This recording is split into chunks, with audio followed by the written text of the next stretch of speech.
பண்புள்ள துலாம் ராசினேர்கள் அனைவருக்கும் வணக்கம்.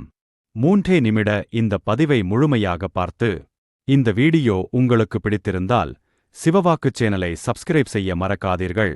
அதோடு வீடியோவை லைக் செய்து திருச்சிற்றம்பலம் என்று கமெண்ட் செய்யுங்கள். உங்கள் மதிப்புமிக்க ஆதரவிற்கு மிக்க நன்றி.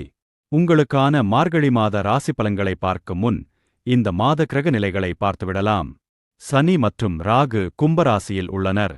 குரு பகவான் மிதுன ராசியில் வக்ரகதியில் உள்ளார். சூரியன் மற்றும் செவ்வாய் தனுசு ராசியில் இருக்கிறார்கள்.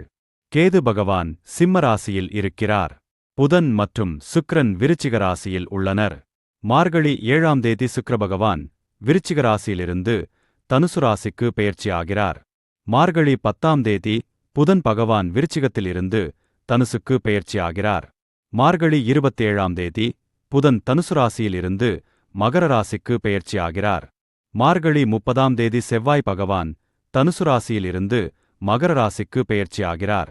அனைத்து ராசியிலும் அவரவர் கர்மவினைகளுக்கேற்ப யோகங்களை அனுபவிப்பவர்களும் அவயோகங்களை அனுபவிப்பவர்களும் இருக்கின்றார்கள் என்பதே உண்மை. ஒருவருக்கு யோகங்களும் அவயோகங்களும் மாறி மாறி வந்து கொண்டிருக்கும். ஒரு நல்ல ஜோதிடருக்கு இந்த 2 நிலைகளையும் பிரித்து பலன் சொல்ல தெரிந்திருக்க வேண்டும்.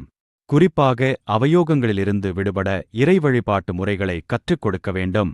இதுவே முழுமையான ராசி பலன் சொல்லும் முறை. துலாம் ராசிக்கு இந்த மாதம் குரு மிதுனத்தில் வக்ரகதியில் இருப்பது அவ்வளவு சிறப்பானது அல்ல. பேச்சில் நிதானம் தேவை.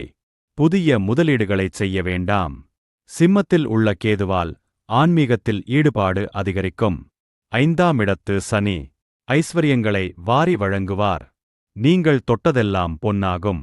தொழில் வியாபாரம் உத்தியோகம் எதுவாக இருந்தாலும் உங்களுக்கு அசுர வளர்ச்சிதான். புகழின் உச்சியை அடையப் போகிறீர்கள். 5ஆம் இடத்து ராகுவும் அதிர்ஷ்டங்களை அள்ளித்தருவார். அரசு மற்றும் வெளிநாட்டு வேலை வாய்ப்புகள் பிரகாசமாக அமையும்.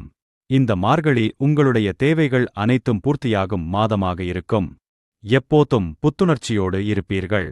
உங்களுக்கு பணம் பல வழிகளில் வருவது நிச்சயம் என்றாலும் கூட அதிர்ஷ்டங்களை கொடுக்கும் ராகுவின் மூலமே கெட்ட சகவாசங்களுக்கு அடிமையாகவும் நேரிடலாம்.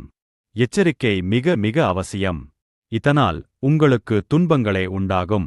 இந்த மாதம் முழுவதும் எம்பெருமான் ஆறுமுகனை வழிபடுவதன் மூலம் அவயோகங்கள் அனைத்தும் யோகங்களாக மாறி மங்களம் உண்டாகும்.